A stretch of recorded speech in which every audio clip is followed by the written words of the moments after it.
gentlemen, welcome back. How you doing, brother?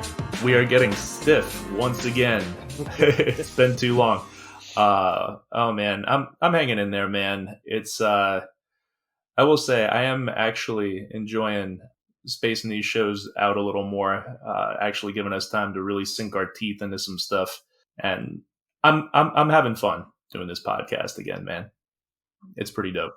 Yeah, absolutely. And that was something I did want to quickly address. So I know, like at the beginning of last week's show, I'm talking about the format going forward of like this will be every 2 weeks and this and that. Obviously, as you can tell, it's been about four weeks and some change since this episode and the last one. Frankly, guys, we're busy motherfuckers. Mhm. I work two full-time jobs, one of which I travel for, and I always want to put as much time and focus into a project as possible to make it quality. And so because of that, going forward, I'm not going to be operating in the structures of, this set deadline or this set deadline. We're going to put the product out when we're ready because I want it to be a good product. Quality over quantity. Yeah, absolutely. I still have not started the Patreon. That's going to be coming. I decided that I wanted to wait until I got some of this written content completely finished, which I've got a whole bunch coming at you for. A lot of 5-star Grand Prix coverage, retrospect, of course. And some more stuff, especially this weekend is one hell of a weekend for wrestling. I don't know if you noticed, I got my fucking GCW shirt on in honor of the Nick Gage match tonight. I've made an omelet with MDK on it in sriracha sauce today. My body is ready. Yeah, the irony of all this is that since we've slowed down some, it's been nice not having to force myself to watch wrestling every week. And I've really, like, this week especially, outside of us, watching movies and stuff, I really have not watched that much wrestling content. Like, I think I caught, like, the first 15 minutes of Dynamite this week, and then okay, it's fair that I was here at my dad's house last night, and my dad was channel surfing, and he randomly landed on SmackDown, and so we ended up watching, like, I think about an hour of SmackDown. Yeah, obviously we don't sit here and talk about this stuff on the show anymore, but that was literally my first time watching an episode of SmackDown in probably like 2 or 3 years. It was better. Has been better since Vince left, but that's all I want to say on the subject. This episode is obviously not about modern day WWE. Yeah, so today it's going to be the first in a sub-series that we have been talking about for a while. A while back we were talking about this project as a night at the movies being just one big thing, and then it didn't take long to realize that when you're talking about wrestlers and wrestling and cinema, you are talking about a vast plane of content. So Mm-hmm. we decided that this will just kind of be something that we'll do every couple months. Come at you with a episode that is centered on different facets of wrestling and wrestlers in cinema. And of course, in true Working Stiffs fashion, we decided that the first one, it's got to be in Japan. Yes, Night at the Movies, Puro stars. So anyone hoping that we were gonna review They Live or something, don't worry. Don't worry. I do love that movie. It's probably coming down the pipeline later. It absolutely is. So before we get started and into the meat of everything, I do feel that we'd be remiss if not to mention the passing of Antonio Inoki. If you've been listening to this show for any amount of time at all, you know that we are very into the Japanese wrestling system. Puro is my favorite fucking thing in the world. And even though when I started watching Puro, Inoki had already distanced himself from the promotion of New Japan, his influence was still so visible and still is today and forever fucking will be. So Big shout out to Olin Oaks. He's up there hanging with Rikidozan and Baba, probably bickering over who chops the hardest. Yeah, I find Inoki really fascinating on multiple levels just because his legacy is undisputed, and obviously people are going to hold him up as an icon of Puro because he is. Like, it's basically like him and Rikidozan are like the two like gods of Puro, right? Who are on like another tier from just like everybody else. Even as much as I love Kobashi and Okada, Misawa, and just so many great legends. Like, any way you slice it, Inoki, Rikidozan up there on another level. Dude literally fought Muhammad Ali for real in a fight, right? And then of course there's the complications of him being involved in some down moments for the industry, and some like Inokiism kind of brought down New Japan's business pretty heavily in the 2000s, until Tanahashi came around to help pull it out of the doldrums, and later went on to become a politician, which of course bred its own controversy. Twice. Yeah. Given his friendship with Rikidozan, he was a very North Korea friendly politician, which did not make him very popular in Japan. So, pretty complicated legacy, but true legend. There'll never be another like him. And by God, I can't get over the fact, just love that even after he retired, never stopped slapping the shit out of people. And I mean, of course, you can't be an icon like Inoki was and not leave your print in media as far as TV, movies, anime, and whatnot. I was totally aware of the countless incarnations of him that showed up in anime shows. My favorite being him being the master of Hitmonchan in the first season of Pokemon. I did not know he was the inspiration for Joey Chins in Yu-Gi-Oh! I didn't watch Yu-Gi-Oh!, so I wasn't aware. I had no idea, no. Well, also, there was an anime called Baki the Grappler, and a character named Kanji Igari, who was a like godlike wrestler. And if you've probably seen the meme floating around Twitter this week is of this Inoki like character talking shit to this martial artist, saying martial artists have it easy because after all, you guys actually get to block your opponent's attacks, which is just delightful to me. That's not strong style. Did you know he was in Bad News Bears 3? I was gonna sit here and say I actually did know that, but that would just me be blowing smoke up your ass to try and look smart. No, I had no idea. Yeah. I mean, I never saw it, but yeah, the movie was Bad News Bears Go to Japan, and so he played himself in it. What I didn't know also, though, in 2009, he had a starring role in this movie called Acacia, and he was essentially playing himself. The movie was about a retired pro wrestler learning to adapt to home family life. I didn't really find any reviews or anything about it, but it seems intriguing. I mean, if I can get my hands on it, I'll definitely watch it. But that's just scratching the surface of the imprint that Antonio Inoki has left on Japan and the world.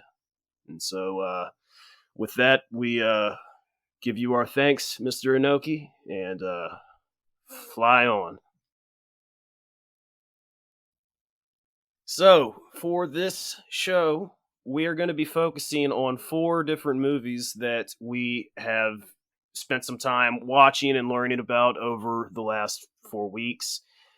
We are going to start off with one about the very man that discovered Antonio Inoki, talking about 2004's Rikidozan, a Hero Extraordinaire.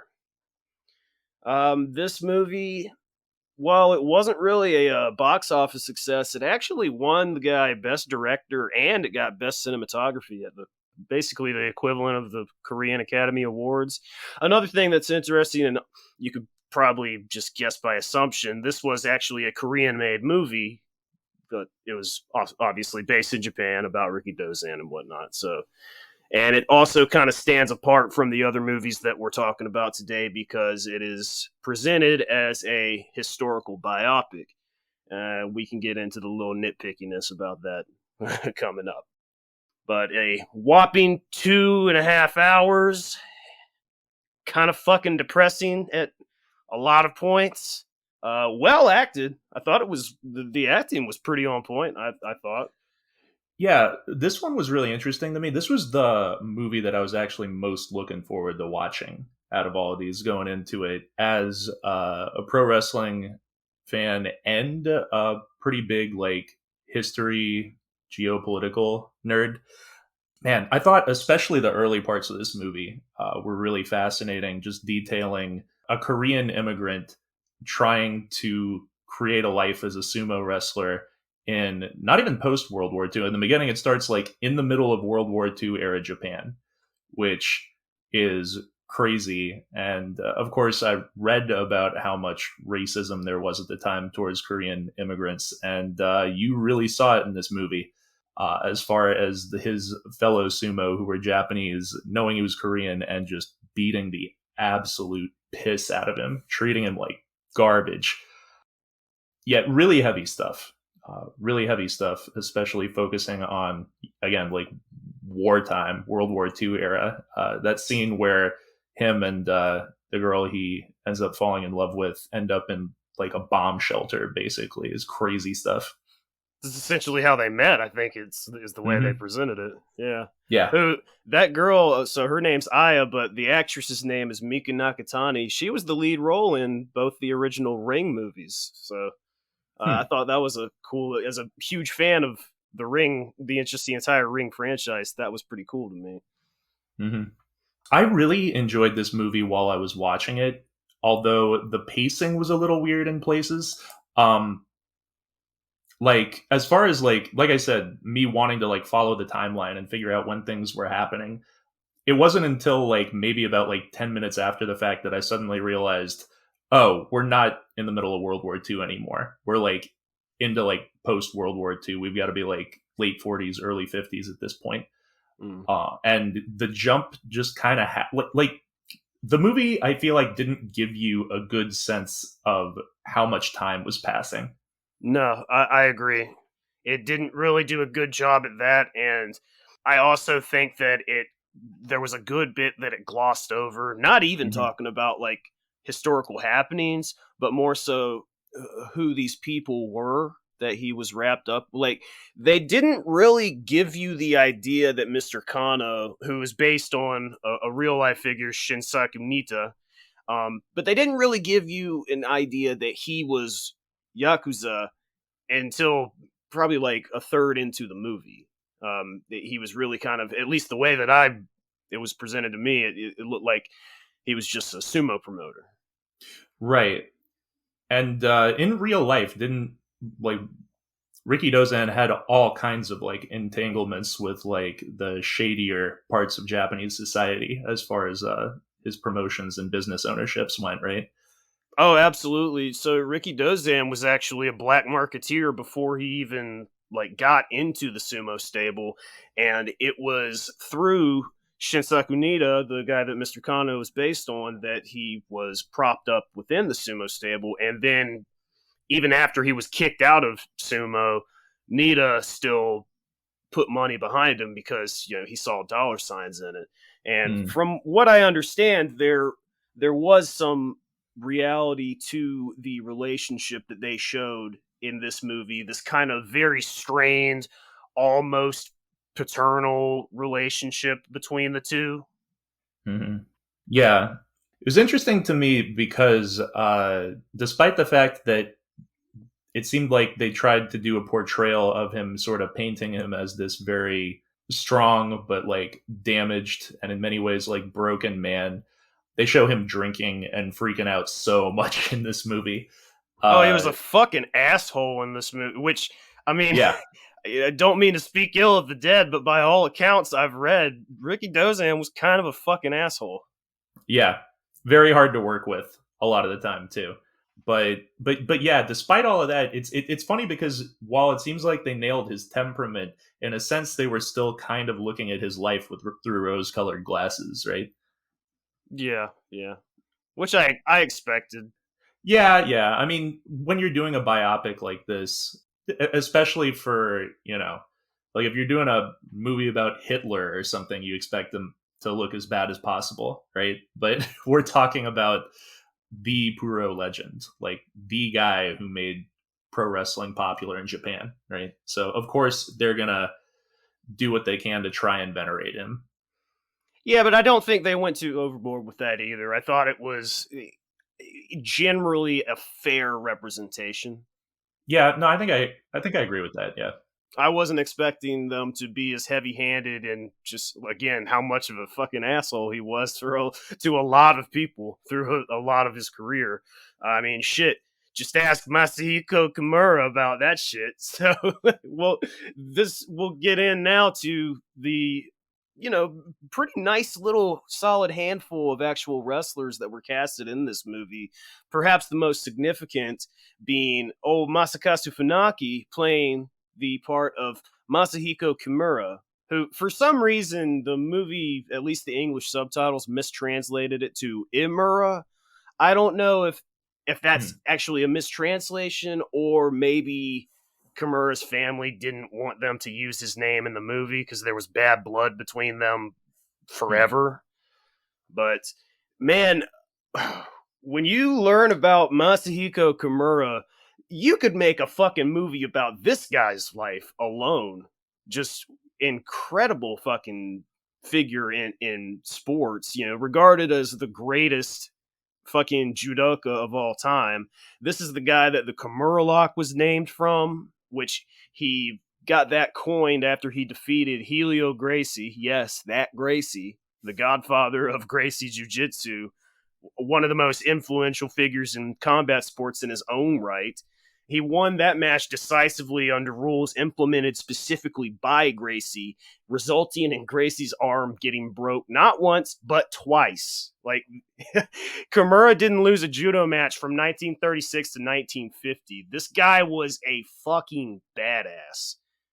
And also, they had to include, in the movie, it was a huge fucking deal when Kimura and Rikidozan had their match, and it was supposed to be a draw, and Kimura let a foul kick go into Rikidozan's crotch, and then Rikidozan just starts shooting on him and beats the fucking shit out of this guy, knocks him right out.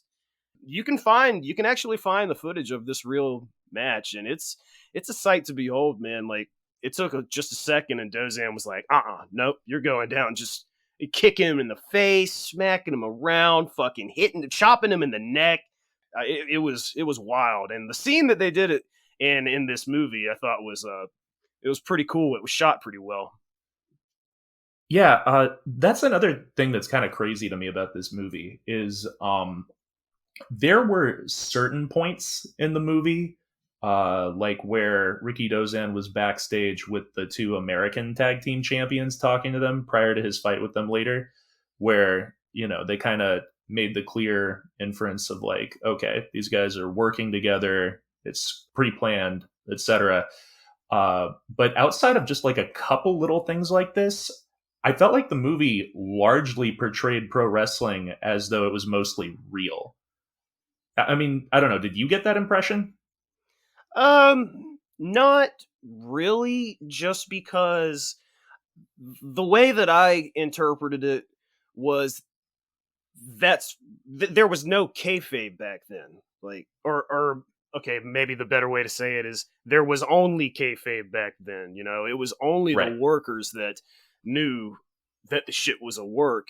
So yeah, I mean, I wasn't really looking for them explicitly saying it was a work because I mean, like you said, with the meeting with the Sharp brothers, they did clearly infer that, and then Hmm. and then they also inferred after the whole incident with Kimura how it was supposed to go to a draw, and then there was negotiations with Kano telling him about the 3 match series, how they had to split wins, and or they wanted Azunami to go over on Rikidozan on the third fight, stuff like that. So right, and I mean that's fair, and that's the other thing is that it could have just been my interpretation being thrown off just because of the number of times that they portrayed Rikidozan as shooting on people, which, like you said, given like how cantankerous the guy was, probably a lot of truth in that, right? Like, yeah. probably what was they were trying to portray in this movie was, it is a work, but Rikidozan would get really heated a lot, as would other guys, and then things would get very real. For example, that scene where I didn't catch it. Was that supposed to be the prime minister that he had the private match for? And the kid, the guy had the kid with him and was watching the match, and so you had Jun Akiyama in the ring playing Kikuchi Endo, and Rikidozan is sitting with, I believe it's the prime minister and his son, and he looks at Endo and he goes, "You're not doing it right. Let me show you how it's done," and jumps in and starts shooting on him, beating the shit out of him, and makes the kid cry. So even the prime minister of Japan's sitting there like, "You're a real asshole, Rikidozan." Yeah, once we started getting into like the midpoint of the movie and it started really picking up the pace as far as getting into his wrestling career, there was a lot of stuff in this that was crazy to me. Probably the biggest takeaway from me for this movie that really threw me was like, man, I've thought about this a lot, but never in this context. If you think about the history of pro wrestling, like when it got big in America and like, the post World War II era, it was a lot of like gung ho, rah rah, like yay America stuff where we had, the American hero, or, in certain instances to play to certain demographics and areas that they lived in. You had specific minorities who were the good guys, like, Bruno Sammartino for the Italians, Pedro Morales for the Hispanic populations. And but always it would be these guys beating the evil foreigners, right? Like the Germans and the Russians and whatever. And you see the inverse of that happening here with Rikidozan, the hero, beating the evil Americans. What really hit me watching all of this and realizing all of this, though, was if you really think about it, like America won World War II. We didn't need any of that. Yes. Right? Yes. we're just sitting over here taking a freaking victory lap via wrestling, right? If the way they portrayed it in this movie is accurate, which I sense there has to be some truth to, given how popular pro wrestling got in Japan, Rikidozan gave that nation something that they desperately needed after just feeling completely crushed and broken as a society, right? Oh, that's 100% accurate. Everything that I've ever read about Rikidozan and the genesis of Puro, that was the crux of it. That's what got it over. Because you're talking post World War II Japan. Fucking people were desperate, and it wasn't the happiest of times. And this really just created that sense of your national identity kind of wrapped up in it, and it was something to not only like entertain you and take your mind off stuff, but the way like how I used to feel when I was a kid and I had confidence, not that it's the same thing, but having confidence issues and stuff, and then just going to school and it's like, all right, well, I'll just act like D'Lo Brown or something like that, it's the same thing. It's inspiration.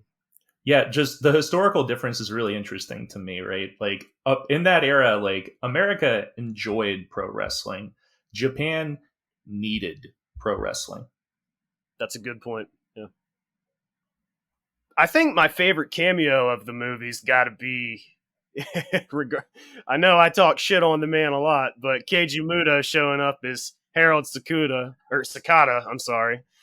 I popped at that scene when it was like, holy shit, Keiji Muto just clotheslined Rikidozan. Like, I know Muto must have been losing his mind at being able to do that in a movie. Dude, and so this was 2004. Muto had, he was bigger than he had been in his prime, you could say. But there was a really cool moment in that scene where Dozan shows up to the gym and he's twisting him around, just showing him what's up. And Muto hits this drop kick that is just, I mean, I don't think it was a camera trick at all because it was a wide frame and it looked fucking gorgeous. Like I hadn't seen Muto hit a drop kick like that since his heyday. So that was pretty cool. But what's even cooler to me is that the character that he's playing, or not a character, this was a real guy, was a supremely interesting guy himself. Harold Sakata, real name Toshiyuki Sakata, not to be confused with the deathmatch great Toshiyuki Sakuda. He was a U.S. born, second generation Japanese. He was an Army engineer in World War II. He won a silver medal in the 1948 Olympics. It doesn't seem the way that the film depicted the way that they met is accurate, but Sakata was indeed the guy that introduced Rikidozan to the Western style of pro wrestling while on a 1951 tour in Japan for what was it, in NWA Hawaii. So he was wrestling under Tosh Togo for a bit, but what most people know Sakata for is playing the role of Odd Job in the 007 Goldfinger movie. And what's funny about that, a little tidbit, was that before the production of that movie started, there was another former wrestler named Milton Reed, who was actually in the first 007 movie, Dr. No. He played a villainous guard. And he challenged Sakata to a shoot fight for the role of Odd Job. And Sakata was down with it. He was like, all right, cool. But then the directors were like, no, don't worry about that. We're going with Sakata. So, but how awesome would that have been? Like, yeah. I also didn't realize he was in he starred along William Shatner in a movie in '74 called Impulse. Also made appearances on Gilligan's Island, The Rockford Files. Like, I mean, what a career. Yeah, it's crazy, man. It's funny. I was aware that Odd Job was played by a pro wrestler. I didn't realize until I did some Googling on my own watching this, where I was like, oh, holy crap, Keiji Muto is playing the guy who played Odd Job. Like, that's pretty fucking cool. Yeah. And Muto was not the only musketeer in this movie. We had Shinya Hashimoto in for, a small bit role. Appeared quickly in the beginning and then had a couple scenes near the end. He played Azumanami, who was the 40th Yokozuna, which, for those that don't know, the Yokozuna is the highest rank of sumo wrestler. He was actually the first Yokozuna to go to fucking pro wrestling. But he had a pretty short career. I think really the height of it was him winning the tag titles with Dozan, the NWA Hawaii tag titles. Yeah, it was cool to see Hashimoto. I almost didn't recognize him at first in the full sumo getup, and then it kind of just like dawned on me all at once. Like you said, pretty small part in the movie. I actually kind of wish, and again, they didn't go into the two of them tagging together or anything like that. So I would have actually liked to see that role expanded a little bit more. Well, he did. They did have one match where he was tagging with them near the end against Mr. Atomic. It was like right, but but they didn't, get into them actually winning titles together or anything like that. I don't know. It would have been cool to me if they'd like delved into that a little bit more and given Azumanami just like a little bit more than they gave him in this movie. But that's just a personal thing. And we'll get into some things that I do feel were kind of criminally glossed over here, but just a couple more cameos here. So we had the Sharp brothers, Ben and Mike Sharp, being played by Bart Gunn and Jim Steele, which it was cool. That was pretty cool to see. I did not know too much about Sharp brothers until I started doing research for this, but they were the first Gaijin presence in Japan and highly revered as a successful tag team in North America and Japan. They were established in America first, but here's what's funny. they were billed as Americans during this time, but they were actually Canadians. Well, yeah. Japan beating the evil Canadians. Who cares? Like, Fucking Ben Sharp actually named his son Ricky after Rikidozan. Like, I guess they had a close relationship in the years going on. And then Mike's son actually wrestled for WWF for a number of years, but he was just mainly a jobber. Let me ask you this, man.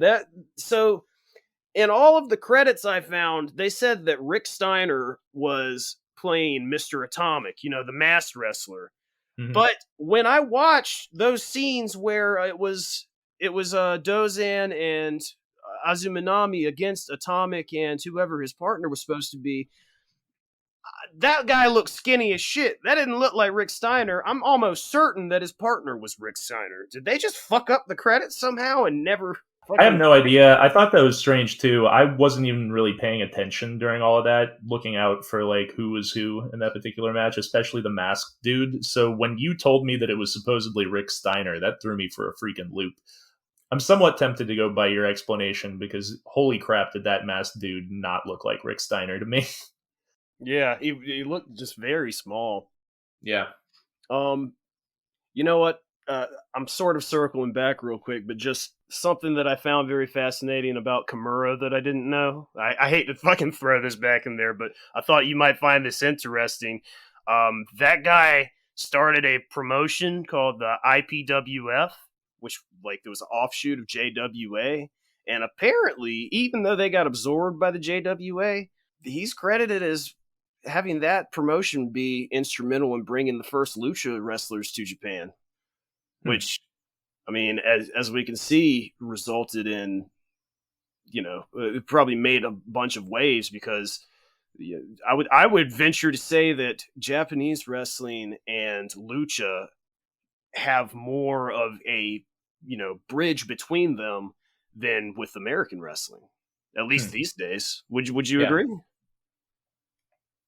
Yeah, I think I'd agree with that to some extent. I mean, you see it a lot with the way that the styles have kind of crossed over, like especially like in the 80s and 90s when you had a lot of like masked wrestlers kind of back and forth between Japan and Mexico, and you got guys like Ultimo Dragon, Japanese wrestlers who really popularized sort of the lucha style in Japan. So yeah, I can get behind that.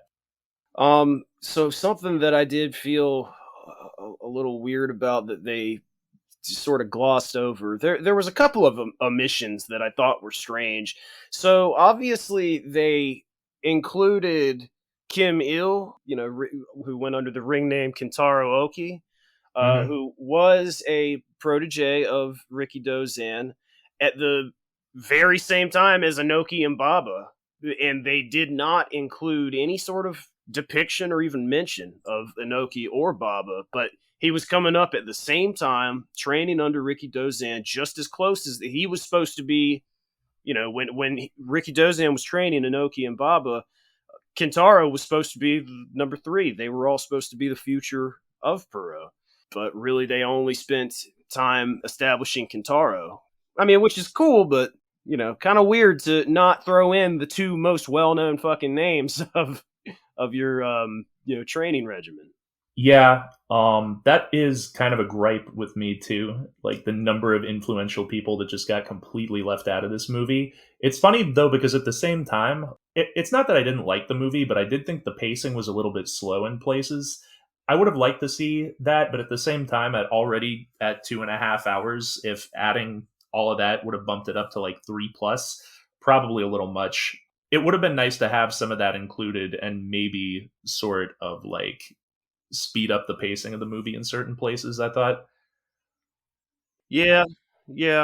I guess to a degree you can sort of excuse it because they're trying to focus more on really like the personality and identity of Rikidozan and not so much his in-ring career, but still it just like the fact that we got no showing or mention of Luthez or Freddie Blassie was very strange to me too, because if it weren't for Luthez, there'd be no Rikidozan. He was instrumental in getting Rikidozan over internationally.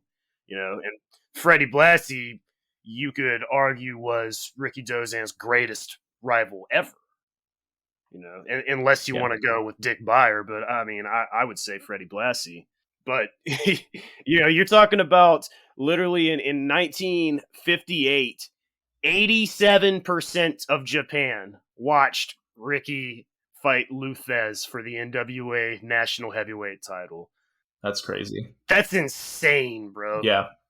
Yeah, how could you not focus on that match in this movie? That's wild. Yeah, reading about that match, I mean, there were stories about people, because not everybody had TVs, so certain businesses would buy dozens of TVs and line them up on windows, and there would be people standing in the street together, huddled together, watching that match. Which when I hear that, I kind of get nostalgic for a time that I know nothing about. Yeah. Yeah, I feel you. All right. Well, unless you had anything else you wanted to delve into with this movie, I'm gonna just go ahead and jump to the end because I have some I have some thoughts on the way this movie ended. If you're talking about the stabbing scene, that's exactly where I was going. Okay. So before I get into criticism, let me start by saying I actually did like the way they did like the flashback at the beginning of the movie. Like they actually started the movie with like revealing that Rikidozan had been stabbed in what was it 1963 at the nightclub. There's no way that this is actually how it went down, but I did like the stylistic choice of having him come into the room and give a very oddly depressing speech to the crowd at the jazz club and then walking off, and then the guy who was holding the microphone realizes that the microphone has blood on it. From my research, that actually, I found accounts that said that was true, that he did. Really? Yeah, he did go up there and say some shit like that. That's wild. Okay. All right. Well, that seemed like some tall tales stuff to me, but if it's true, it's true. Holy crap. Yeah, that was my suspicion too, but yeah. Yeah, but then like cutting to him in the car and like showing him, sitting there bleeding, and then cutting back to, the actual beginning with getting into sumo at the start. I did think that was a cool stylistic choice. I did like that. Very Tarantino-esque. Yeah, but when it comes to the actual end of the movie, oh man. Yeah, so first of all, this is not at all how it went down, right? Because they made it seem like in the movie, like Rikidozan was just kind of belligerent in general, and the guy said something to him about being a fan or something after running into him. And I don't know, the way they portrayed it in the movie, it seemed like Rikidozan just started beating the shit out of him for absolutely no reason. I thought they made it seem like it was because the dude like accidentally nudged him with his shoulder or something and then was staring at him.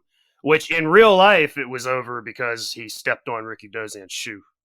Yeah, but the real life story makes a little bit more sense to me because it was like he stepped on Rikidozan's shoe and Ricky just turned to him and told him to apologize. And then the guy didn't apologize and it escalated from there. Like I can see how that would happen, especially like a guy of Rikidozan's stature, like not wanting to feel like disrespected or whatever. Whereas the way they portrayed it in the movie just didn't make as much sense to me. I don't know. Just accidentally bumping into someone or something. I don't know. Yeah, I thought it was interesting that the altercation is somewhat similar to the accounts from both Rikidozan and Katsushi Murata, who was the guy that killed him. But the actual like fight part of it, it was like they tried to make Murata very sympathetic. Like he's like screaming for help and stuff, like looking like a little bitch. And fucking Rikidozan's just like mercilessly beating which I mean could have been true. I mean, by all accounts, that is why he stabbed him. In fact, by Murata's account, he said that the year prior he had gotten into an altercation with another professional wrestler, an American guy named Ricky Waldo, got the shit beat out of him. And so since then he had been, quick to use the shank. But they did not make it very clear that Murata was a Yakuza at all. And it just, the scene itself left a lot to be desired for me. So, what's funny is that criticism is actually like kind of minor to me. My issue with the ending was not even so much the stabbing scene itself, it was what came next.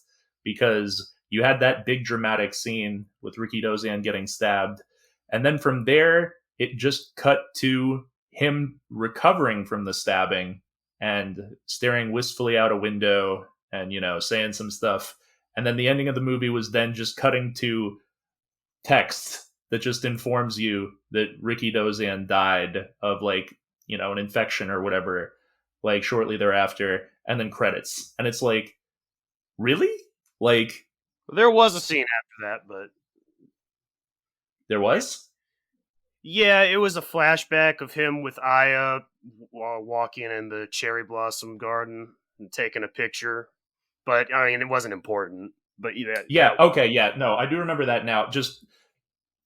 I really just walked away with a sense of that was a really anticlimactic ending after this big emotional movie.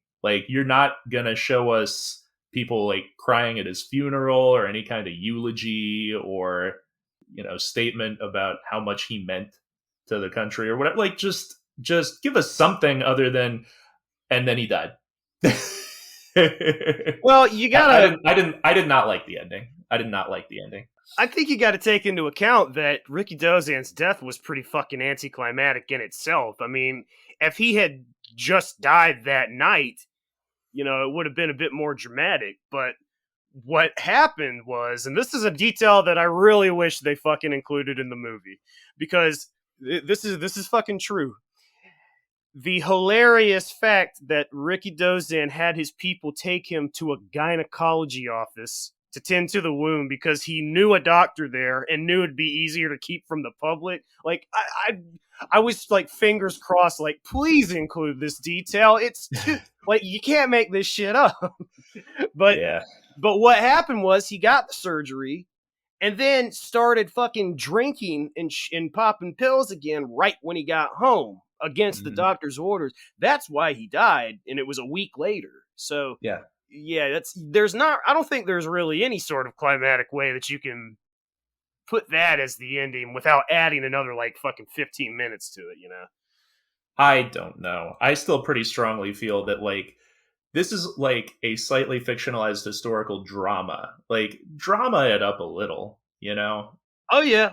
Well there was drama. I mean, Katsushi Murata, he served 7 years in prison for this, but before he got fucking arrested, it was verified that so Murata was from the Sumiyoshi Ika, which was a subgroup of Sumiyoshi Kai, the Yakuza group. The Yakuza group that Ricky was associated with via Mr. Kano was called the Tokan Gasai. And before Murata got arrested, those guys caught up with Murata and they did something about him. They beat the shit out of him, sent him to fucking, he went to prison with some fucking injuries and shit. But so he served his time, got out, and he expressed regret and guilt for the incident for years, stayed in touch with Ricky's family, visited his grave every December. He actually became a high-ranking boss in the Sumiyoshi Ika before he died of natural causes in 2013. Fun fact, his daughter became an MMA fighter. Her name was Hikaru Shinohara. So I thought that was pretty interesting. But yeah, there were some things they could have done differently to make the ending a little bit more interesting, because considering everything that happened before, it was a bit on the anticlimactic side. Okay. Yeah. I stand by my opinion. This movie was very emotional throughout, and it kind of ended with a whimper. I just wanted a little bit more emotion on the end. Nah, agreed. Yeah. Overall, I didn't dislike the movie. I wanted to love it. I think I just liked it. I guess if we're going to be, the next fucking Ebert and whoever the fuck Ebert's partner was, what was his name? Roper. Well, Siskel and then Roper. All right, so we'll just we're gonna make this simple. We're just gonna have a 2-tier system. Fucking well, I guess threes. Is it a zero? Do you give it a half chub? Do you give it a full stiff? I'm gonna go half chub on this one. I'm gonna say so too. Yeah, I like you said, I went in really wanting to like this movie. I was really looking forward to watching it, and even in the like the first half of the movie or so, I was really enjoying it, and I thought I was really going to end up enjoying it. But there were just certain issues with the pacing, it going on a little too long, and a little what I thought was a little bit of a wet fart of an ending that kind of just brought it down a couple of notches for me. Oh, I'm about to sneeze. Okay. Okay. What was that? I don't know. False alarm. All right. All right. So we get, I guess, a collective one stiff for Rikidozan. Yeah, if you're a wrestling fan, you should take a watch. It's interesting and culturally significant. Yeah, I'd still recommend this, but only to someone who's really interested in Puro and the history of wrestling in Japan. Like, I wouldn't recommend this movie to like just a casual American wrestling fan. Yeah. I don't think they get much out of it. All right, the next section, we're going to be talking about two movies that we can kind of just talk about interchangeably.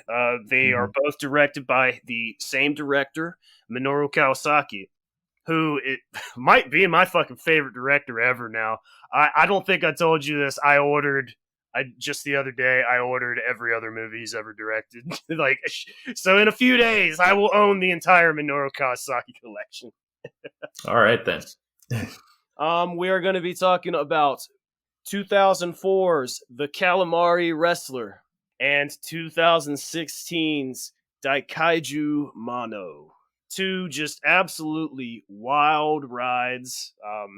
So Kawasaki is a tokusatsu extraordinaire, which tokusatsu is just the general genre of Japanese film and using a lot of practical special effects, usually in very zany ways. But I mean, hell, like even stuff like Kamen Rider and stuff like that, that's technically tokusatsu. But he's very famous for using these kind of like zany special effects, usually in a very parodic manner. And these are not the only two movies that he's got, including wrestlers. He also had a movie in 2005 called Kabuto Beetle, which starred Super Delphin, Jushin Liger, and Billy Robinson.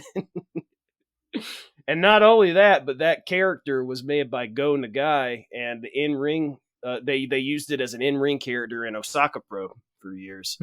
Interesting. But I was reading an interview with Kawasaki, and he's an interesting guy, but he said that pro baseball and wrestling mean the world to him, and they served as a huge source of inspiration for his films and comedy. And you can definitely see that watching these fucking movies here. Yeah, interesting. Interesting to put out a wrestling themed movie in 2004 in Japan when wrestling in Japan was during that period at its lowest point in decades, right? I think it might have been a little more dire, maybe like 99, 2000, because you got to remember 2004. I mean, Noah was the hottest fucking thing in the country, and Noah was kicking the shit out of New Japan, All Japan, everything. But yeah, all right, fair enough. It generally was like a down year, though. Yeah. So I even have trouble wrapping my head around the concept of this movie. It's just so zany. Begins with a championship pro wrestling match that ends in shit. I'm sorry, I'm so bad with the names in this movie. It ends with Akira Nogami. Akira Nogami, yeah, Koji Taguchi winning the championship. When out of nowhere, a giant squid appears and attacks him to challenge him for the title. That is just this movie in a nutshell. Like, I could literally end my review there and be like, whatever you think you're about to get out of this movie after this, yeah, you're probably right. Just throw as much nonsense at the wall as possible, and that's what follows this. Well, what I found kind of interesting when we were watching it was that everything, like the description and stuff, it sort of seemed to paint the Calamari Wrestler, who was played by Osamu Nishimura. It sort of painted it as he was the heel, and that Akira Nogami, playing Koji Taguchi, was supposed to be the hero of the story. But that wasn't the case really at all. They kind of very quickly pulled a swerve on you, and you all of a sudden are rooting for the Calamari Wrestler, and you want him to fucking kick Akira's ass. Who, when they finally have their match, Akira Nogami, what did he even do to fucking transform into an octopus? He found some way to do the same thing that his opponent did and turned into an octopus wrestler. So he got the assistance of the same guy who trained the Calamari Wrestler, and through some sort of ritual or something. I don't think they really established what exactly he did, but they kind of left you to infer that it was the same thing that the Calamari Wrestler did, where they had him with the Buddhist monks and they did that ritual. Oh, right. That's the other thing we should establish. Uh, the Calamari Wrestler had previously dated, before becoming a giant squid, Nogami's girlfriend, the woman who's now with the champion at the beginning of the movie. and if you're wondering if we get a squid sex scene, we absolutely do. You sure do. She ends up falling back in love with the Calamari Wrestler, which obviously pisses off Nogami, which further fuels his desire to beat the Calamari Wrestler by any means possible. And as part of it, we get this crazy scene where the squid and her have sex, and they do a good job of kind of making it more implied rather than showing you anything truly like weird and gross. But the implication is clear as to what happened. Yeah. And and for whatever reason, after finishing, he turns back into a human and has to be quickly rushed back to the temple because you discover that the reason he had to become the Calamari Wrestler in the first place was because of a terminal disease, and turning him into a giant squid was the only way to save his life. So they have to rush him back to the temple to complete the ritual again before he dies in his human form. Wonderful, wonderful cinema. And then you can't forget that, so the coach of the Calamari Wrestler, who then betrays him to join Nogami, he is very mysterious, presented as very mysterious. He's got those fucking shades and the war suit, kind of looking like what Dick Togo dresses like now. And then we find out that this man has in fact been concealing his identity, and he is Rikidozan, which is clearly a takeoff on Rikidozan. Been rumored to have been stabbed to death in a cabaret years before. And then the climax of the movie is, no, we're not over yet. We're not done yet. We got another fucking wrestler kaiju, and it's, what was, God damn it, I didn't even write down the name. Basically, it was a big fucking shrimp. It was a big shrimp with boxing gloves that was like just a devastating striker. And that was the big bad that they had to take down. So then when the Calamari Wrestler finally defeats this shrimp, Rikidozan shows up in the ring, and for just any reason you can think of, says, Taguchi, Iwata, I am your father.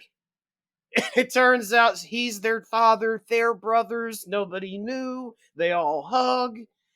It's just, a feel-good little happy ending, right? Yeah, and the monster was called the Squilla Boxer, by the way.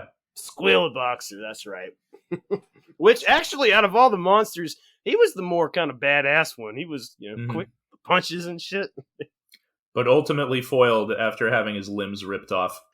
Oh, Lord. Just absolute fucking ridiculousness. But, I mean, it was an enjoyable watch. I definitely enjoyed. I thought that it was cool to see Akira Nogami in there, because even though he was the octopus wrestler for a little bit, he really spent most of the movie as himself, and as we have covered in past episode, particularly the Young Lion episode that I seem to always be referencing these days, He got into acting a lot. As a matter of fact, if I remember correctly, I think he was he the one whose dad owned a theater when he was a kid, and he was like all into cinema because of that. I'm not certain. I think that was him, but I could be Okay. misremembering. But yeah, like he's done a lot of acting and stuff. He was, I believe, he was the first wrestler to hop in the Kamen Rider series, which Kamen Rider has got just a mile long list of wrestlers that have taken part in the series. The newest of which, Hiromu, just signed on to be in the newest incarnation of Kamen Rider. So I'm looking forward to seeing that. He was also in a movie called Spandex Sapiens. I don't know what it is, but I need it in my life. All right. So, what do you rate the Calamari Wrestler? I give it. I'm gonna give it a stiff. I'm gonna give it a stiff because it's just hilarious to me. Oh man, you're gonna hate me. So this movie wasn't without its charm, and obviously it was very silly. I don't know, man. I don't dislike kaiju movies. In fact, I love a lot of Godzilla stuff, obviously. But I think ultimately the premise of this and everything happening in it was just a little bit too wacky and silly for me. So unfortunately, I don't think I can even go half chub on this one. Well, well, I just wanted to throw in. So Nishimura and Nogami are not the only wrestlers that we get in the movie. We also had a cameo from Yoshihiro Takayama playing himself, and man, kind of got me. Took me back a bit seeing him, in such good shape and sitting on his own in here because. As we all know, the guy was sadly paralyzed a few years back. What I didn't fucking know when I was reading about that was, I knew that him and Minoru Suzuki were very good friends, but Minoru actually started a foundation called Takayama Mania to help his family, and like apparently just promotions all across Japan got involved. And I don't know if you saw, but when Inoki passed last week, Takayama posted a picture of him in his. He has to prop himself over sideways with a picture of him and Inoki, and it broke my fucking heart, man. Hmm. Takayama himself was a pretty fucking interesting guy. I mean, he was in a lot of movies, and his last movie that he appeared in was none other than Martin Scorsese's Silence. Whoa, that's crazy. Yeah, he was a fucking. I don't think he spoke because that was a movie about monks. But yeah, he was in that shit. he Hmm. also he also won the Triple Crown title on my 19th birthday against Muda, which is when he joined that club. Of holding the Yeah. Triple Crown, the IWGP, the GHC. But anyway, big love to Takayama. I'm going to be mentioning him again also in this episode. The next Minoru Kawasaki movie we watched was Daikaiju Mono. This was 2016 that this came out, starring Kota Ibushi with appearances from Minoru Suzuki and Saki Akai, along with some other cameos. Now, it's okay if you didn't like Calamari Wrestler, but I will not stand for slander of Kaiju Mono. I promise you'll like what I have to say about this one more. Okay. So same director here, obviously. So you have a very similar tone as far as like the kookiness and constant wackiness going on in this movie. Notable difference between this and the previous one, though. Whereas the previous one was definitely much more of a wrestling movie, this one was much more of a kaiju movie. Given that from the very start, we literally open with the premise of Japan is under attack by a giant monster, and we must find a way to defend ourselves. Right? The actual first line of the movie is a voiceover looking at Mount Fuji, and it said, "The year is 2016, and Mother Nature has had enough of our bullshit."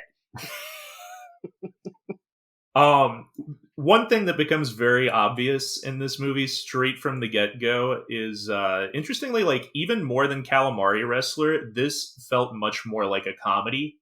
Calamari Wrestler was very silly and very over the top, but I feel like it didn't have a lot of jokes, right?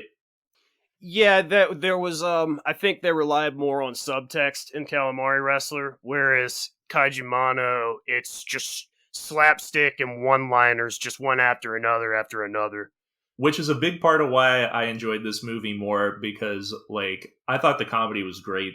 I thought it was very funny. The humor, it's funny because it's not actually even a Japanese show, but the humor reminded me so much of Most Extreme Elimination Challenge, which I freaking loved back when that show aired. Like I would watch that shit like any time that I realized it was on and I didn't have anything going on. If I landed on a channel surfing or something, it'd be like, well, watching MXC now.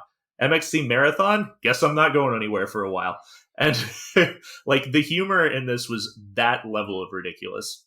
So in particular, while I'm talking about that, I just want to go ahead and get to one of my favorite things, but we got to do a little plot explanation to get there. And luckily they get to this pretty quickly in establishing the self-defense forces are not effective at deterring and fighting this monster. What are we going to do? And a crazy scientist has the answer. He has developed a serum that he can inject into people to turn them into giants. Well, they call them titans, right? I believe so, yeah. Yeah. Causing them to expand to the size of the monster. For the span of 2 minutes and 40 seconds, is that what it was? Something like that, yeah. And of course, the guy that he finally convinces to do it, very reluctantly, is this little scrawny dude who obviously has the biggest crush on the scientist's like hot assistant lady. She's his daughter, I believe. Oh, daughter? Sorry, my bad. We were having a few beverages watching this one. I don't remember every single little detail. Yeah. There's a lot of edible consumption. Yeah, I got a lot of the big picture stuff though. So proceed to inject this guy, which also becomes a running joke. Every time that he gets injected with something, just screams at the top of his lungs, "My God, that hurts!" And he proceeds to turn into a giant Kota Ibushi and proceeds to lay the absolute smackdown on Kaiju Mono. So, when I was talking about the comedy, my favorite running gag in this movie was not any of that stuff. It's the fact that once the serum wore off, he was no longer a giant anymore, but the scrawny, awkward dude had now actually turned into Kota Ibushi. Regular size Kota Ibushi. And the media is fawning over him. Everybody's fawning over him. And it's not just fawning. The running gag through the rest of the movie that killed me every time was everybody wants to fuck Kota Ibushi. That is no exaggeration. That is the theme of the movie. No, everyone is like men, women, doesn't matter. Everybody is uncontrollably horny for Ibushi, and they do not shut up about it.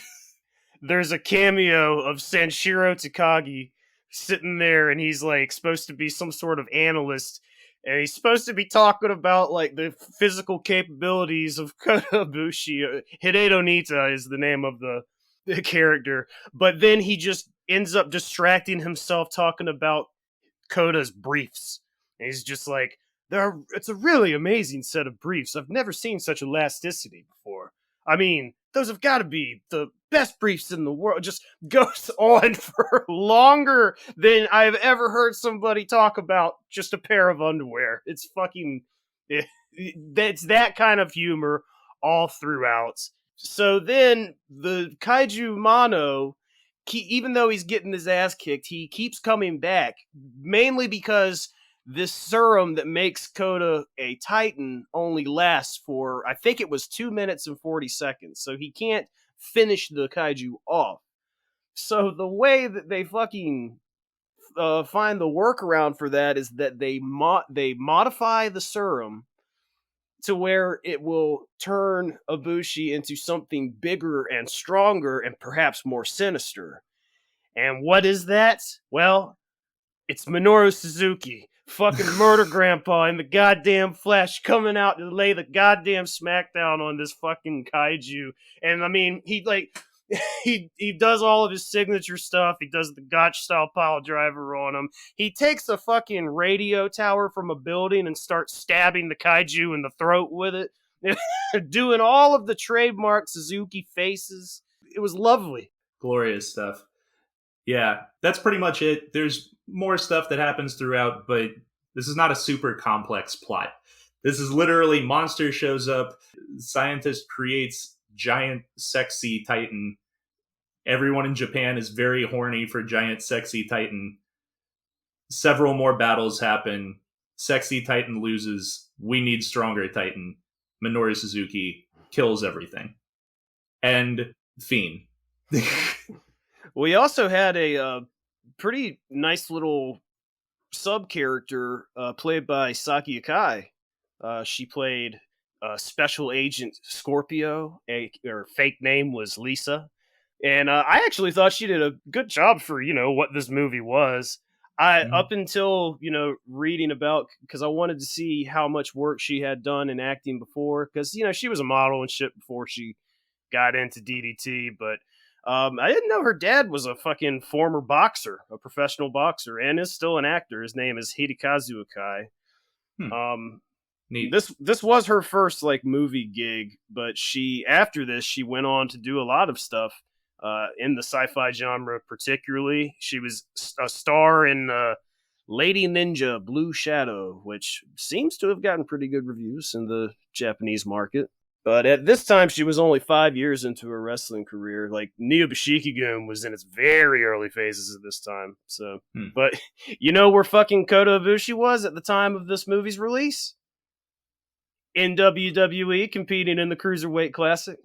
That's funny. Yeah. That's funny. But then, so I think this movie came out in September. Yep, September 2016. And that's only a month before he showed back up in New Japan as Tiger Mask W. But also, you had some other cameos that weren't necessarily wrestling actors, but this was one of those movies, kind of like, how Sharknado has become that movie where every fucking person in there is some sort of like B, C, D level celebrity just making a cameo. And they actually play off that too. They break the fourth wall a lot in this movie, which lends itself very well to the humor. I mentioned you had Sanshiro Takagi. Hurricane Ryu Hurricane is in this, he was the guy, he was involved in most of the Godzilla movies, all of the Showa eras, some of the Heisei ones. He was the suit actor in a lot of the early ones, and then when the Heisei era came along, he started being the head of designs of all of the monster suits, so that was pretty cool. Then you got a shitload of people who were involved in the Ultraman franchise, including fucking Sandiyu Dukumamushi, who was the main supporting role in the original Ultraman, and they gave him a nice little like bit part right at the end. But just a whole lot of fun, man. This movie was just, I think we enjoyed it the perfect way. If you just want to watch a ridiculous movie with your buddies over some beers and just giggle about nothing complex, just kind of hee hee ha ha humor, this is the movie for you, man. Like I give Kaiju Mono a big full stiff. Yeah, so it's funny. I know we disagreed on the Calamari Wrestler, but for whatever reason, this movie just landed with me a lot more. Part of it was the comedy was great, just very fun throughout. And I think another part of it for me is just, I thought the fight scenes in this movie were a lot more fun than the ones in Calamari Wrestler.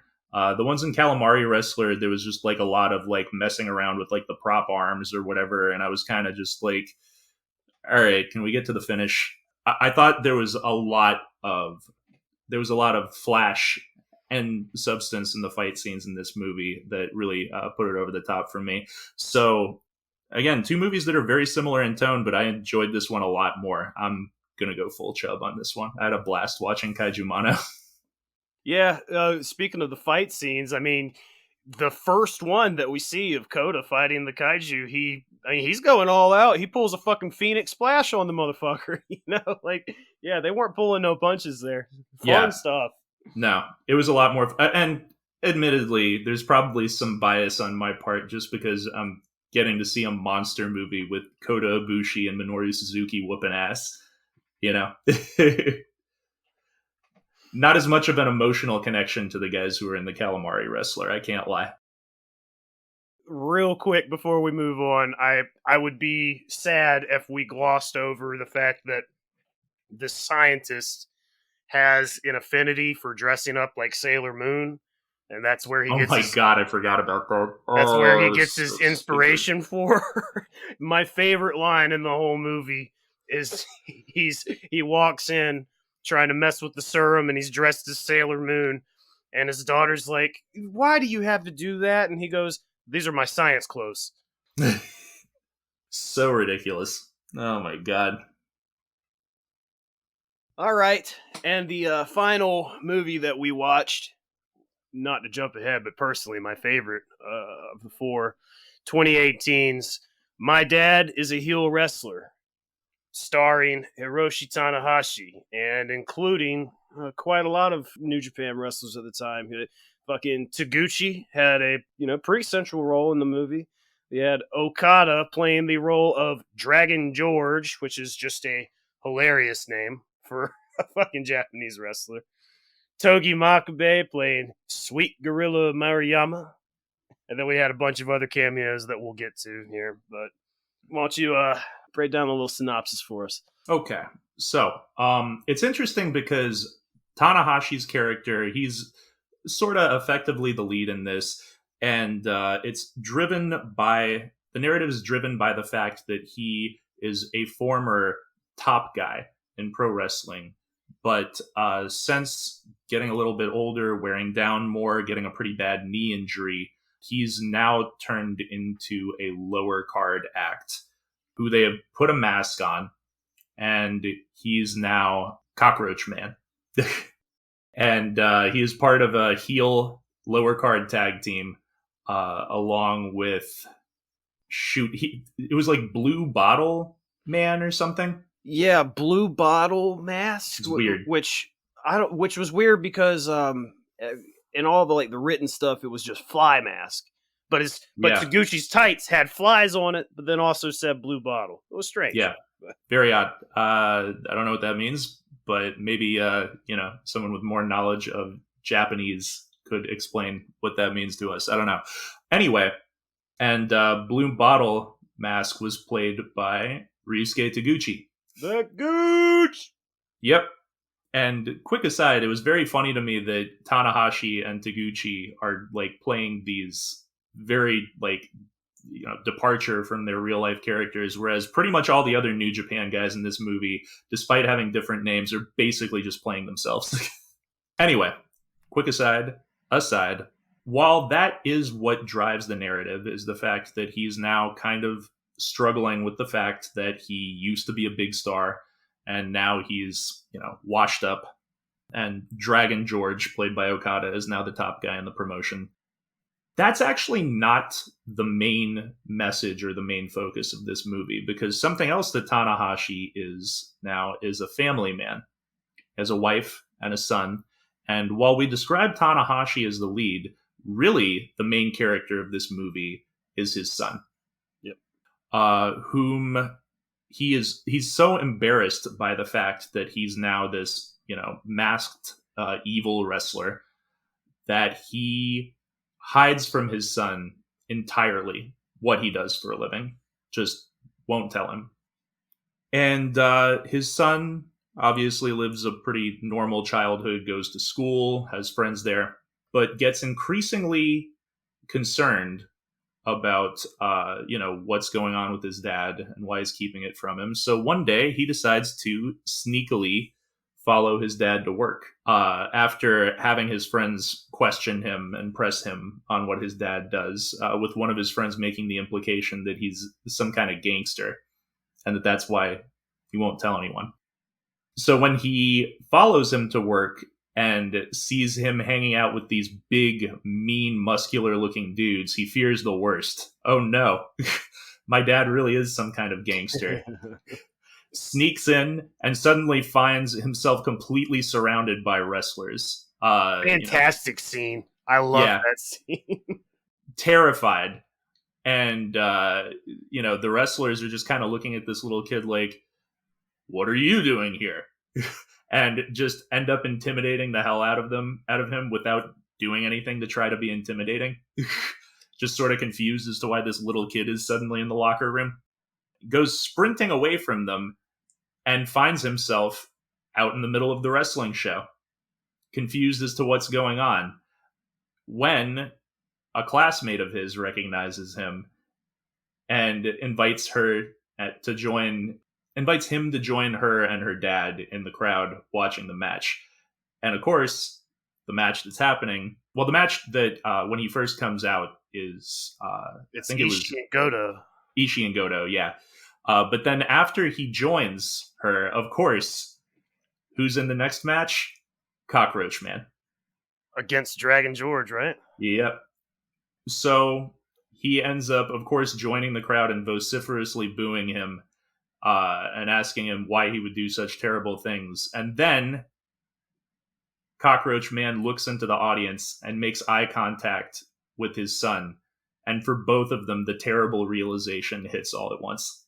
He realizes his son is in the audience, and his son realizes that that's his dad underneath the Cockroach Man mask. And he is crushed. Absolutely crestfallen. So, what does he do? He's pissed at his dad, basically just refuses to talk to him for a decent chunk of the movie, questions why has to be bad or whatever, which Tana obviously struggles to explain to him because he doesn't like being in the position that he's in either. And to make up for it, the kid does get cornered by some of the kids at his school, finally asking him what his dad does, and he kind of gets cornered into admitting that his dad's a pro wrestler. But to try to save face, he lies and tells everyone that his dad is Dragon George. Which then it follows the age-old trope of the kid trying to keep up with the lie and how it just keeps digging him in further and further, and so on and so forth. And I thought it actually, everything was done really effectively in that respect. Yeah, and then we get the fun part that sort of introduces us to another pivotal character in the movie, the journalist. Hang on, I want to make Michiko, yeah. A journalist for a magazine who is an obsessive professional wrestling fan, who is basically, it seems like, constantly trying to get everyone else at her office to stop treating pro wrestling like it's silly and to actually, print her articles about pro wrestling. So she ends up running into the kid at some of the shows, and they develop sort of like a weird friendship based around pro wrestling. How they formed a relationship was that she caught the kid trying to steal Dragon George's autograph from the little wrestling spot that she had. That's right. Right, because he's trying to prove to all of his friends that his dad is Dragon George, so to try to prove that, he tries to steal an autograph. And she kind of chases him down and chastises him, but ultimately they end up developing a friendship, and she actually ends up trading signatures with him later, because she actually is a huge fan of Cockroach Man, because she knows his past, and she was a fan of him before. And, in true hardcore wrestling fan fashion, she's just a mark for the heels, man. This girl is essentially me. Like, yeah. if I was a Japanese girl, that's exactly who I would be. Yeah. So the story progresses from there, and what it basically turns into is, of course, the lie gets out. Eventually, it's revealed to all of his friends that his dad is not Dragon George; it's Cockroach Man, and he's crushed all over again and shunned by a bunch of his friends, including the girl that he's crushing on. Right. But ultimately, it all comes back around, especially at the encouragement of Michiko, who encourages him and convinces him how important the bad guys are to pro wrestling and that you should be proud of your dad for being a part of it. I really like this movie because there's a lot of like interweaving plot lines and things going on at the same time. Like, again, you have Michiko, obsessive pro wrestling fan, who's trying to get everybody else to like stop treating her like a weirdo, and at the same time like trying to encourage this kid to embrace what's great about pro wrestling instead of feeling ashamed of it. You have a kid trying to grapple with pro wrestling from a kid's perspective, because that's actually my favorite thing about this movie, is sort of taking that innocence of childhood, something that I actually regret never experiencing because I didn't become a pro wrestling fan until I was like 12, 13 years old. So I never got that kind of magical time where you like really buy into it, you know?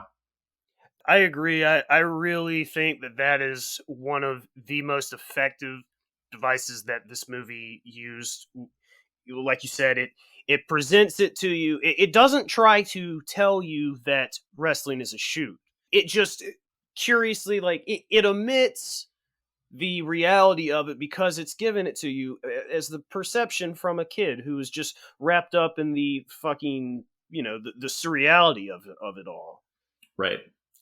And struggling to cope with the fact that his dad is a bad guy, which, I mean, if you were the son of a pro wrestler who didn't smarten you up and you found out that way when you're like 6, 7 years old, yeah, that'd be devastating for any kid, right?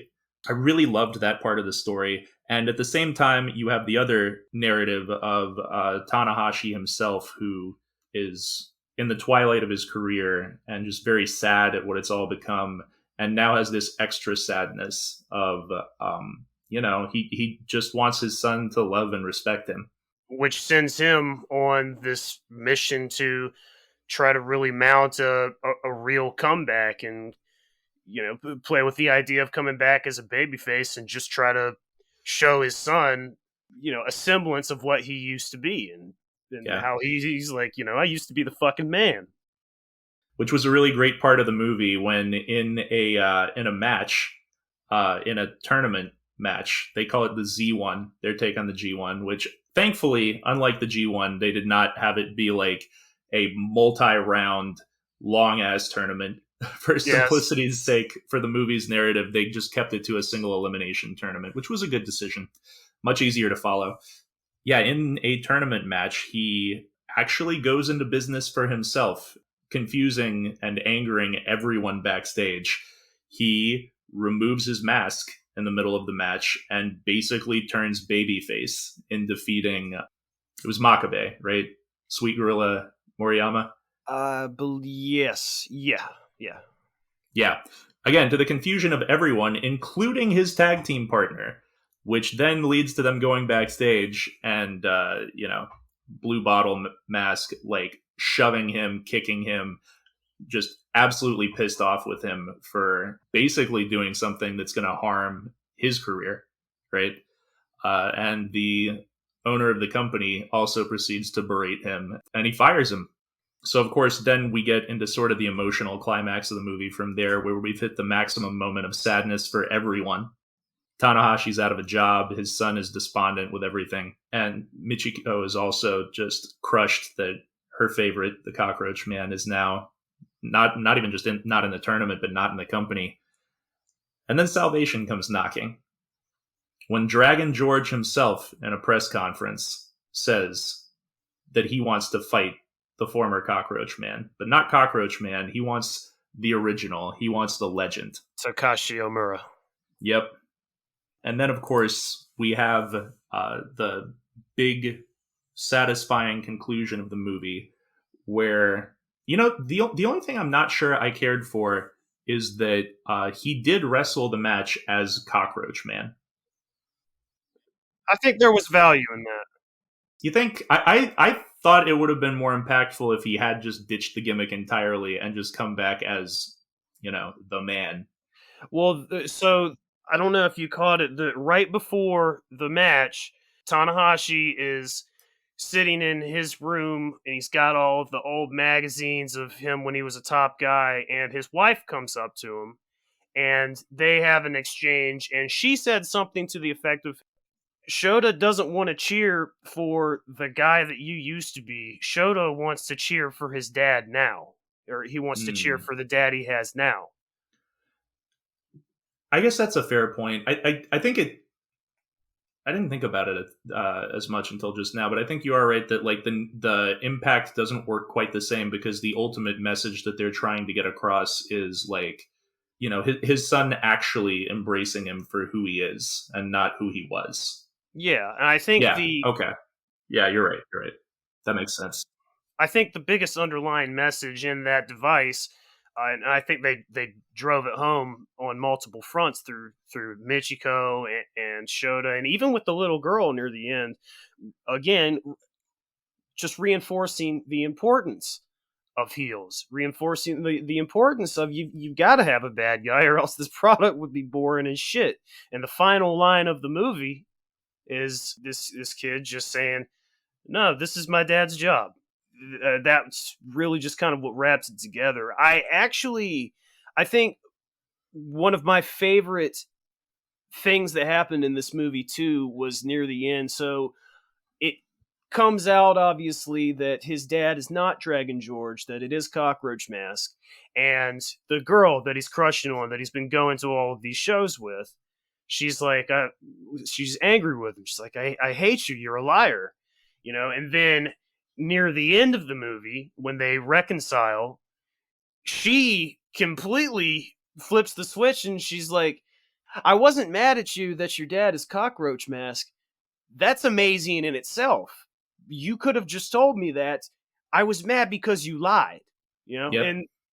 and all of a sudden it's just wrapped up right there that this girl has been wised up the entire time as far as Mm-hmm. like what wrestling is. It's Shota himself who has been naive and Mm-hmm. and acting like it's an embarrassing thing for your dad to be a heel, when in reality people who love wrestling are fully like aware of that, and they think that's fucking cool. Yeah, I loved Michiko as the side character who was there to like really reinforce that too. To have her being a big fan of the heels, to be impressing on him onto Shota. No, heels are great. Heels are essential, and pro wrestling wouldn't work without them. She's and just trying to impress on him. You don't understand how cool what your dad does is. Yeah, the movie just as a production, I mean, like I can't put it over enough. It's got great production value. It's shot very well. It looks great. I honestly thought Tanahashi, even though he was essentially playing himself, I thought he came across really well, and it actually made me really hope that when the day finally comes that he hangs it up, maybe he'll do a bit more acting, because I'd Mm-hmm. like to see him in more roles, because he just again I know he's sort of playing Tanahashi, but that's not a bad thing. Everybody loves Tanahashi. Yeah, yeah, and this was a very interesting role for him in that he was having to play a heel pro wrestler, but of course, like behind all of that, you got to see like the warmth that kind of radiates off the guy. I don't know if I could see Tanahashi in like an actual more bad guy or complex role than this. I think, much like in his wrestling career, it's going to be hard for him to come off as anything other than the good guy. Yeah, but I mean, he could take rom com roles for days, man. Oh, absolutely, absolutely. I would love to see some stuff like that. And like I said, coming off of him and just this entire movie, there was even during the parts of struggle and sadness, this movie had like a genuine like warmth and a joy to it. Had a lot of heart. Yeah, yeah. In a way that like in a lot of movies can really come off as being like overly contrived, and that wasn't the case here. I mean, yeah, there you had to come into this with a little. I mean, if you're a wrestling fan watching this, then you're gonna come in like accepting, some of the ridiculousness and over the topness that surrounds pro wrestling. But beyond that, if you already are coming in, embracing that, this movie really worked on every level. What I found interesting, I want to just talk a little bit about like the cast and kind of, you know, where some of them were at the time of this movie and the time of this release. What's really interesting to me is what was going on in Tanahashi's career at this time. You know, like in 2018, yeah, he came into 2018 as the Intercontinental Champ, which he beat Jay White for, but he dropped it like almost immediately to fucking Minoru at New Beginning. Then May 2018 comes around. He challenges Okada for the heavyweight title at Dantaku, and he lost. And not only did he lose, but that also meant that his record of most title defenses was broken. Okada having beating Tanahashi and making it 12 defenses.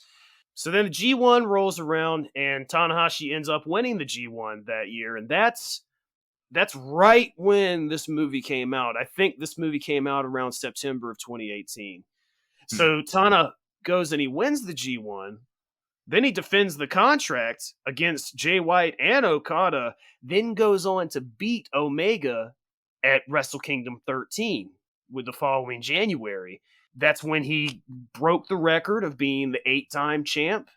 And also, he hadn't held that title since 2015, since AJ Styles beat him. So the parallel, there is like a very real parallel between his role in this movie and his career at the time. And I thought that was so fucking cool to just kind of like juxtapose with each other. Very cool stuff.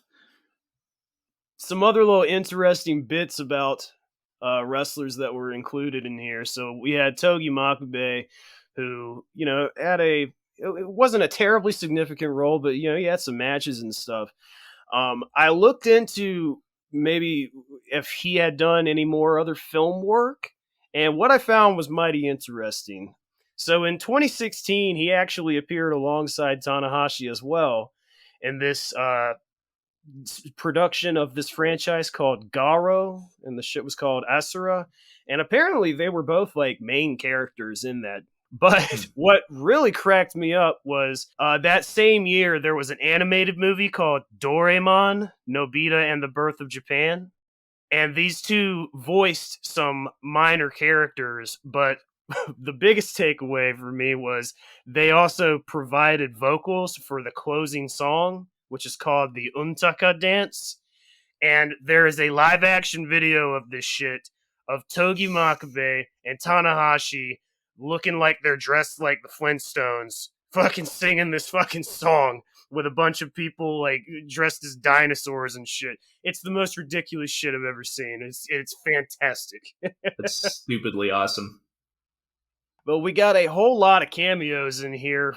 Perhaps the one I was most surprised with was when they're breaking down the people in the Z1. We had a young Trent Beretta masquerading as Joel Hardy, which is pretty much just a Jeff Hardy incarnation, which is goddamn hilarious.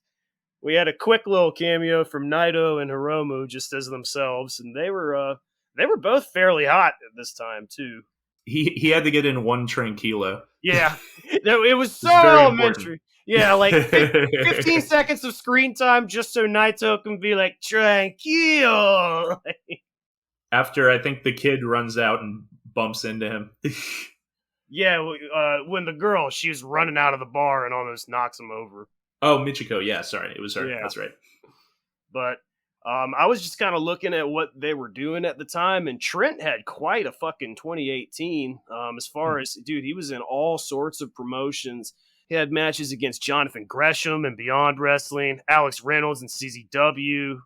He faced Kevin Blackwood, who, I mean, I don't know if you're familiar, but Kevin Blackwood right now is, in my opinion, one of the indie wrestlers to watch. Okay. But we had also bits from Nakanishi, Yuji Nagata, Hiroki Goto, as we mentioned. All of them essentially playing themselves, but it's kind of fun just picking these guys out. And then, not surprisingly, in the Fantasticomania, after this movie came out, they went and did a recreation of these characters. They had Okada and Makabe as Dragon George and Sweet Gorilla taking on Tana and Taguchi as Cockroach Mask and Blue Bottle. I have not watched the match. I was going to this morning, but just didn't have the time. But man, I miss those Fantastica Mania shows.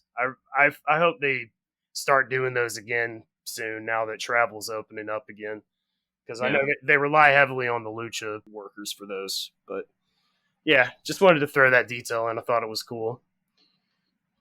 But yeah, as I said, man, this was my favorite of the movies that we watched. I really fucking enjoyed this movie. I thought it was really well made. I thought it had just a lot of value in the writing. And I really could recommend this movie.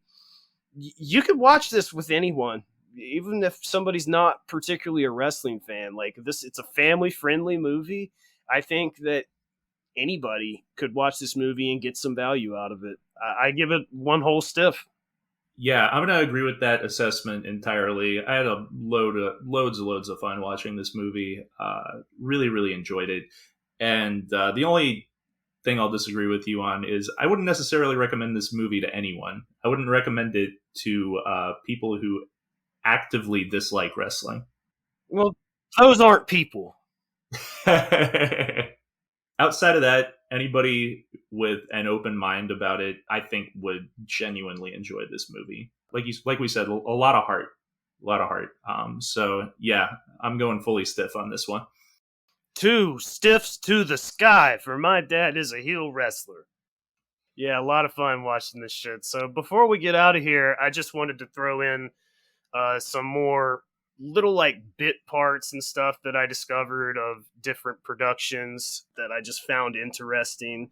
One of which I know that you'll be down with, and we've talked about this before, but Masakatsu Funaki coming back alongside Don Fry for 2004's Godzilla Final Wars, which I rewatched a few months ago.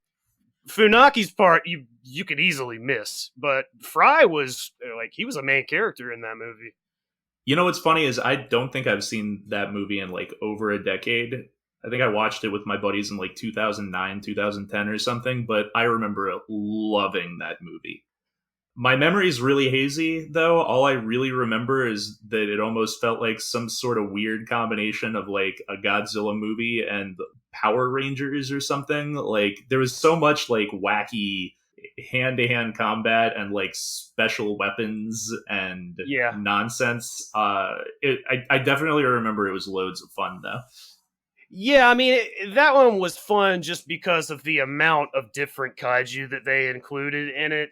I was not a fan of the production style, but I mean, it's Godzilla.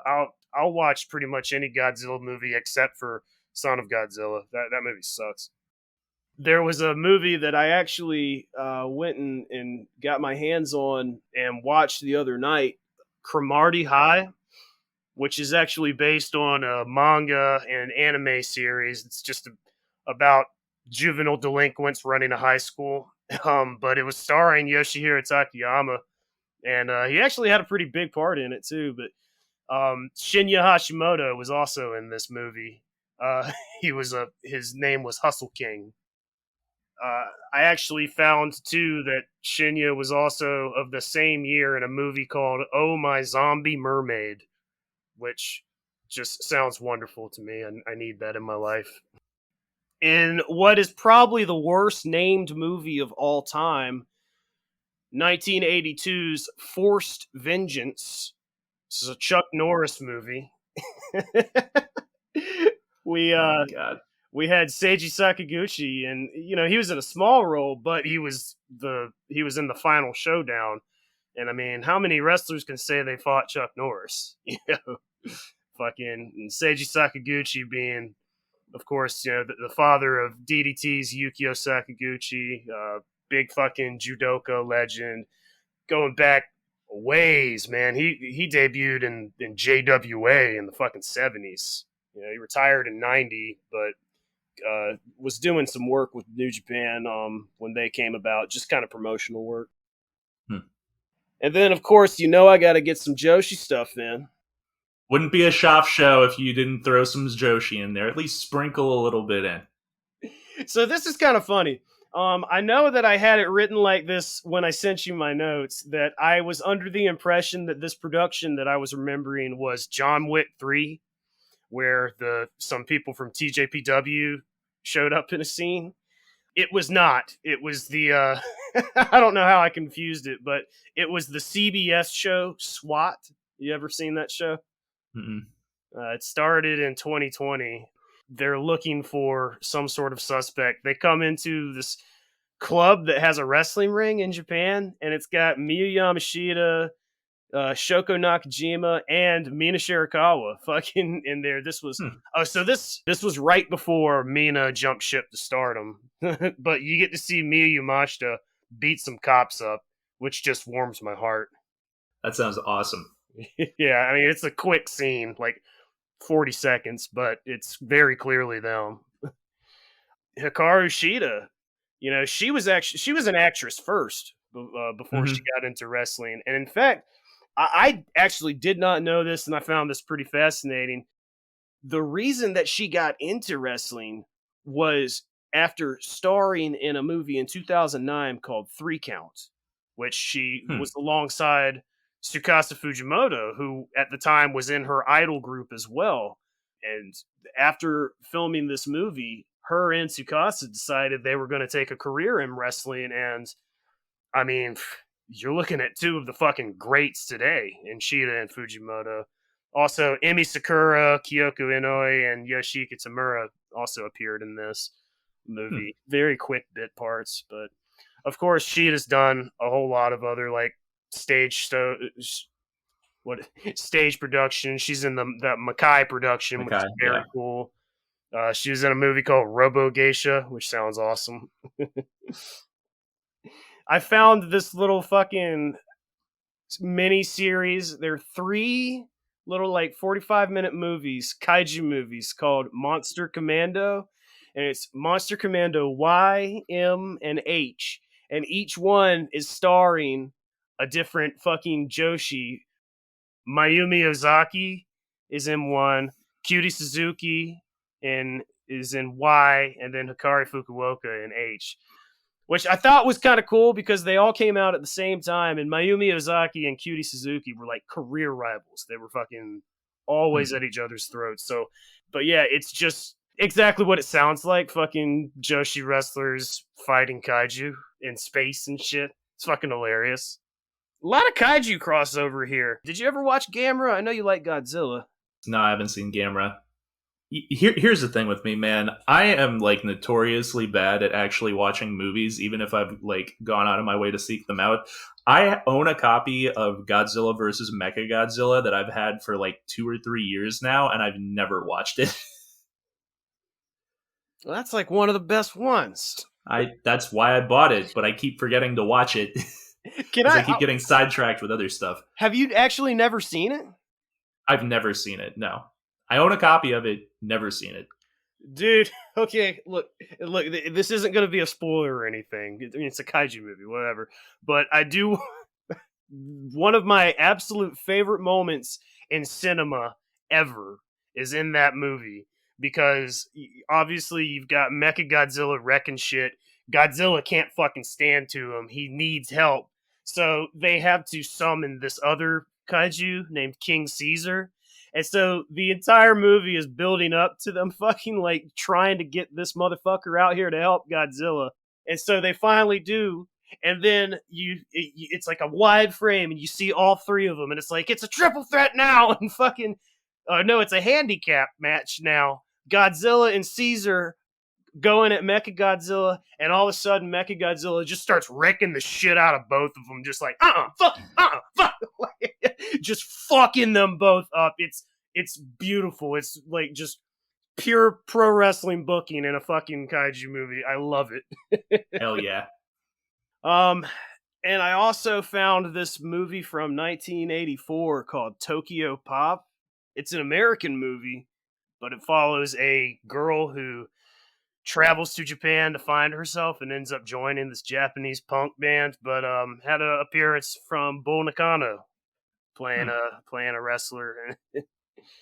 So Oh god, and I'm sorry, I completely skipped over fucking when I was talking about Gamera. Fucking the alien pet shop owner that fucking Gamera comes from. The larval Gamera is Mach Fumiyaki from fucking AJW. Hmm. Yeah, man, and I mean, there are tons more. Obviously, that's just kind of what I was able to find in my research and stuff. I end up going down rabbit holes and finding all sorts of detail that nobody has any business compiling, but it's just what I like to do. But again, I think that what we're doing with this episode and moving forward with the any of our cinema themed episodes is just kind of showing the there is that undeniable bridge between wrestling and cinema and film. You know, it's a showman's game. I really don't think that wrestling in any place in the world, Japan or America or anywhere, could really have reached the heights that it has before without that marriage between the two. Mm-hmm. So yeah, that's all I got. It has been a lot of fun. I had a blast watching these two very wacky Japanese movies and two much more serious movies about pro wrestling. Definitely looking forward to doing this again sometime. I think we need to do an American edition next time around, as I was alluding to earlier. I definitely want to do another rewatch of They Live, which I haven't seen in probably about 10 years. Yeah, the 80s is definitely that's what I want to do next for the films. And I'm going to go ahead and lay down a very, very solid rule right now. No Hulk Hogan movies. I am totally fine with that. I do not want to watch any. I watched like a lengthy recap of like No Holds Barred once, and I'm good. Good on that. I don't want to touch any of that stuff. No Mr. Nanny, no Thunder in Paradise. I don't care. Sorry, anyone who's a Hogan fan.